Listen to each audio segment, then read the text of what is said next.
All right, rolling coverage of what is unfolding around the country at the moment. Just some visuals. Unfortunately, we just stopped seeing them now because we're constantly seeing the visuals that our cameramen are catching and our reporters are there on the scene. But we'll cross to them shortly. But just visuals that were there were from KwaMashu, and we'll go. This is a show now. KwaMashu was a completely burnt out vehicle outside of a looted shop, and this was one of the visuals from there. But this is now in Ishowe. This is something we've been following all morning, is that we saw the looters bashing the windows of this the doors and the windows of this particular super spa down. They then made their way into the super spa and started looting. And then, of course, what happened was that the police came through and started firing rubber bullets, and they're now arresting the protesters and the looters. So now we go to KwaMashu, and these are the visuals coming from KwaMashu, that burnt-out vehicle I was talking about,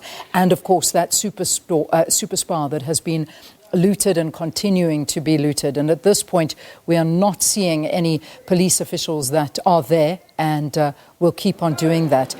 One of the other very concerning incidents was what we saw happening the first thing this morning, and that was in Point Road in the Durban CBD. Same scenes, a ShopRite being completely looted. But we're constantly getting confirmation from a lot of eyewitnesses in the area that lived there. They told us live on air, and subsequently many messages coming through from residents and eyewitnesses saying they saw police looting as well. And that has been a common theme that a lot of people have been getting hold of us to say, is that as much as you saw people going in from the streets looting, police also, particularly at that Durban ShopRite, were also looting. And that's something that needs to be looked at very, very urgently from law enforcement authorities. But again, KwaMashu, KwaZulu-Natal, these are the visuals you're seeing live on your screen. We want to get an update now with regard to the taxi operations that are happening around the country. And we've heard that in KwaZulu-Natal, SANTACO have decided to shut down operations there. But here in Gauteng, SANTACO are saying it is all systems go. But let's get clarification. Joining us on the line, we've got Khazamula Tshabalala. He is the General Secretary of SANTACO in Gauteng. Thanks for your time. Can you confirm, are taxis going to be operating in Gauteng? Yes, the taxis are going to be operating in Gauteng, but precautiously, on areas that are clear. When you say cautiously, will there be less vehicles on the road that they normally are? Yes, it will all depend, because some of the roads are blockaded and all those things, especially late yesterday, the Denver area, around Denver and Cleveland area. And also part of Alexander was also on fire yesterday. Yeah. But if it's around that area, obviously they'll be operating precautiously, because you don't want to see where most of our assets are damaged.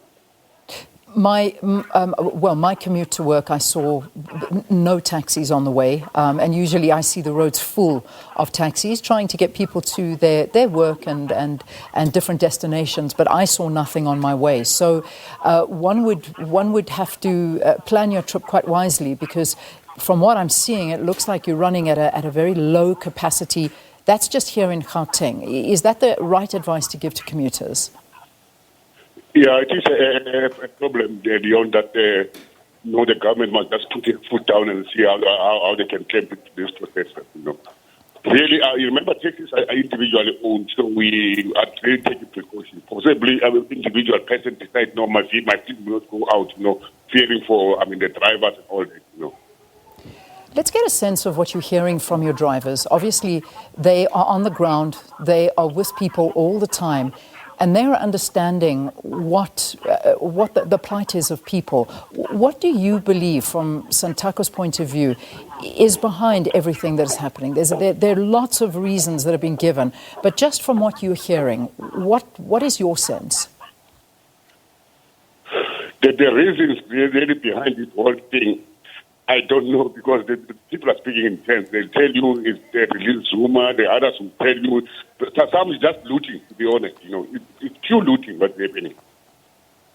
Can you tell us if any of your vehicles have been damaged, particularly here in Gauteng? Have you heard of anything that needs to be reported from your side? At this stage, there's nothing. I was really checking around, as you call me. checking from different regions what's happening. I haven't got even one that a report that one was been damaged or something. All right. As I let you go, and again, Khazamula, thanks for the update coming from Gauteng. Obviously, speaking to your colleagues from different provinces, KZN, the reports we're getting from KZN is that SANTACO are not going to be operating. Can you confirm this? And are there any other provinces where SANTACO have decided to shut down services today? I only know of KZN. And then also the Western Cape, I mean, we've been in trouble all along, which is not this, I mean, something else that is happening down there. Those are the two provinces that I know they are not operating fully, All right. Thanks again. Okay. Stay safe out there. Thanks very much for talking to us. Khazamula Tshabalala, he's the General Secretary of SANTACO here in Gauteng. Quickly to summarize, saying that taxis are operating as usual in Gauteng. KZN, we've heard that they will not be operating. Seems there are a few disruptions in the Western Cape, but according to what we're hearing, the rest of the provinces seem to be fine. But those are the two that you need to look out for.